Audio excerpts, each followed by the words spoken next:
All right, everybody, we have our final player of the day. Nick Brahms is joining us. If you've got a question for Nick, go ahead and get it in the chat. Our first question will be for Jordan Hill. Nick, what sort of stood out to you about this defensive line for Penn State, and what's the challenge you're going to see on Saturday, especially in a loud environment like Penn State? Yeah, Penn State's D-line is great. They are big and fast, and they get after the quarterback and good in the run game, along with their linebackers too. The loud environment, I've been in loud environments before. Obviously, I haven't been to Penn State, so maybe it's different, but I've been to Georgia, Alabama, in those big games and stuff, and so I feel like I'm prepared. I feel like the team's prepared. We're going to prepare this week using crowd noise in practice and stuff. Next question from Brian Matthews. Yes, Nick, has the process that you guys use to communicate on the road and out stadium, has that changed any with the new staff, the new offense, and how long have you been working on it going back to fall camp? It hasn't really changed too much.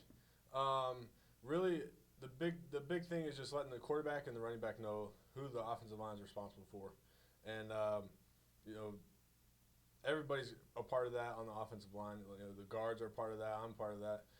Mainly, it's interior three guys. So, just doing that and making sure that they know what's on, what we're responsible for is big.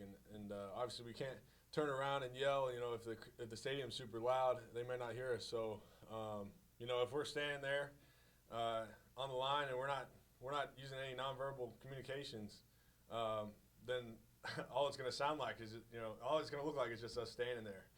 So we've got to be good with that and using nonverbal communications. Next question from Carl Prather. Hey, Nick, I wanted to ask about Austin Troxell and what you've seen from him after 8 quarters of play during film, and what he means to the offensive line unit as a whole, as an older guy in that room.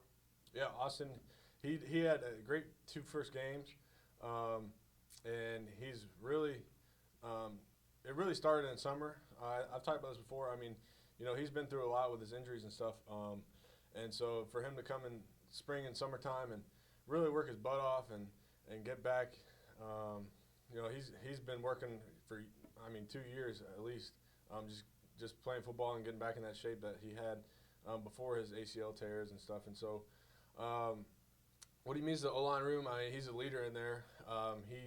He really plays his butt off, and he shows great effort every play. Really wants to finish blocks, and so he's a leader, and guys look up to him. Next question from Mark Murphy.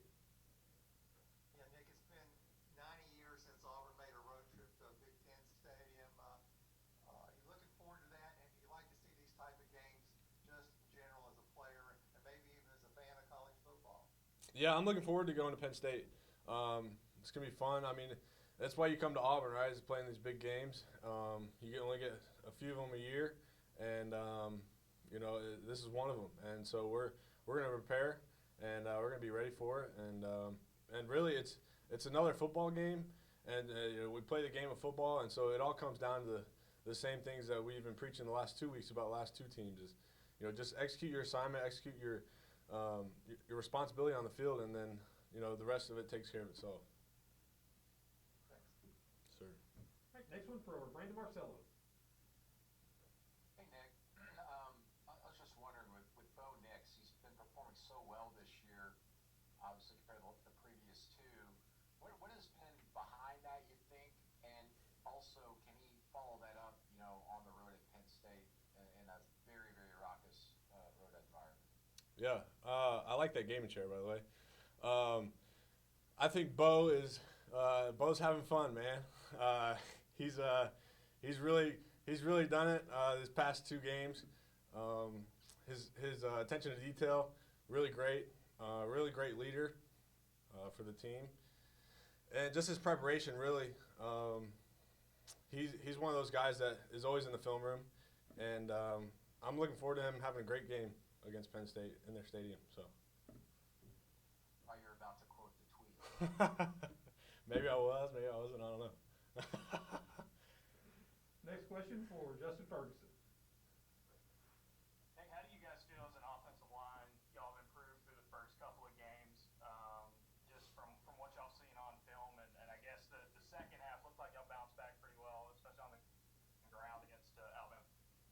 Yeah. Yeah, we did. We started off slow at Alabama State, but I felt like in that second half, especially that late second quarter, third quarter, we really got it going.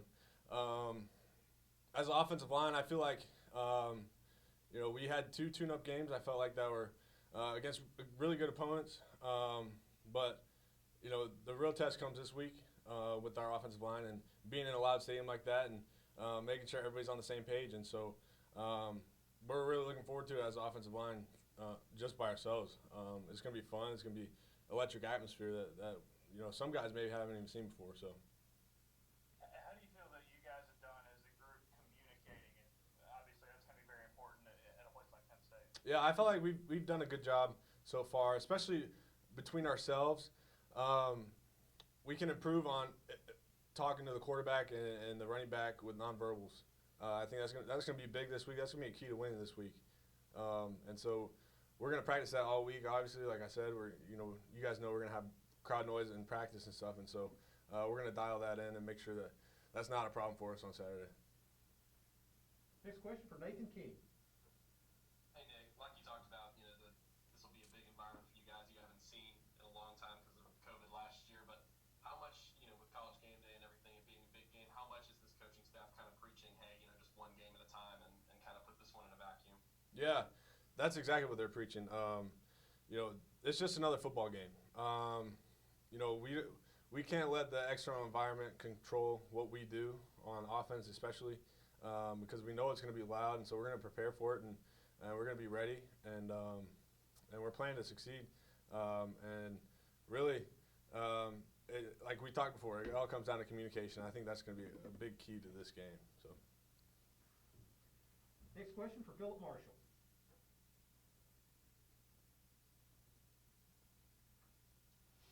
You guys have been around a long time.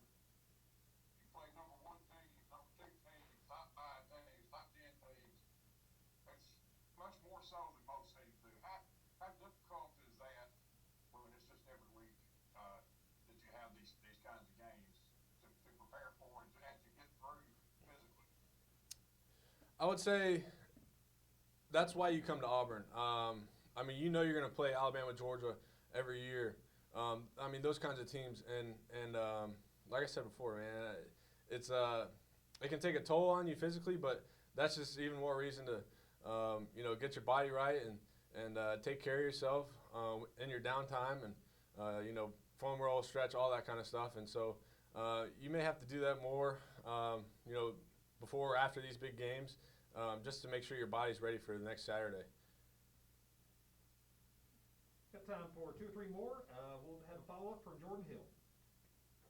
Nick, Jarquez Hunter is a guy that's made a lot of plays through 2 games. Just what has impressed you the most about him as a true freshman, even going back to when he first got with the team? Yeah, Jarquez, it started in summer, really. Oh, I forgot you guys are on the left. Sorry. Jarquez Hunter really started in the summer for him. Whenever we were running stadiums, he would finish his stadiums. We had 17 of them one time, I remember. And, he kept going. He got like 23, 24 in the summertime. And, we're all done kind of sitting down, looking at him. We're like, dang, why is Jarquez, he hasn't finished his stadiums yet? Like, what is he doing? And, we thought he was lagging behind. But in reality, he was getting extra reps. And the coach made sure to tell us that after the stadium reps, that Jarquez was out there getting extra reps and stuff. And so it's really just his mindset as a freshman. It's really uncommon for freshmen to think like he does. And just his work ethic is outstanding. And you don't see that a lot with freshmen. And so he's one of a kind. He's going to have a lot of success. Next question from Jason Caldwell.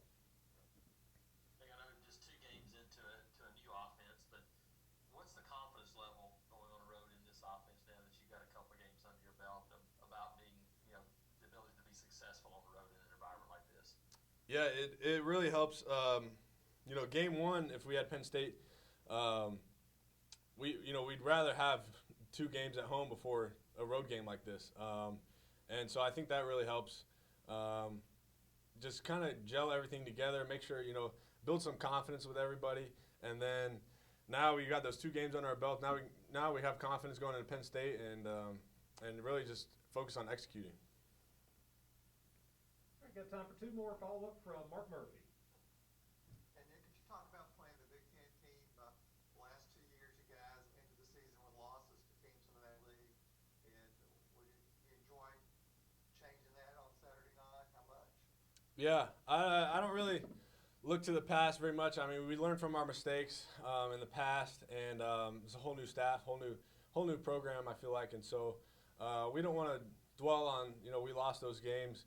We're just looking right now in the present, and we know we've got a game this week against Penn State, and we're gonna go out and prepare for it, and really, I mean, it's gonna be really fun, and the stadium's gonna be packed. We know that, they're having a wide out and stuff, and so really we feed off that energy, and we're looking forward to having success. All right, final question today from Christian Clemente. Nick, you set up that GoFundMe yesterday for Luke Deal and his father. At last check, it's like above $33,000 now. What has it been like to see all the outpouring support for Luke and his family? Yeah, it's been amazing, man. I really had no clue going into it how much money we would raise for him. I just know we needed to raise money for him. His mom was talking to my mom about them having to renovate their house and get a new van and that kind of thing, just to make it like wheelchair accessible. I know his dad, whenever his bathroom wasn't renovated, he had to go shower somewhere else just to get ready for the day, just because it wasn't wheelchair accessible. And so the cost of that kind of thing that maybe some people don't think about when it comes to ALS and losing that motor function in your muscles and stuff. And I think it's big that the Auburn families provided for him like you said, $33,000 and growing, with 410 or more donors last time I checked. It's really been an awesome thing to see. Luke, he means a lot to this football team, and his family means a lot to this football team. They've done a lot for us, and so we just wanted to give back to them and try to create something good for them, because they're going through hard times right now, but they keep a smile on their face and always have positive energy every game. So. All right, thank you, everybody. Thank you, Nick. Thank you.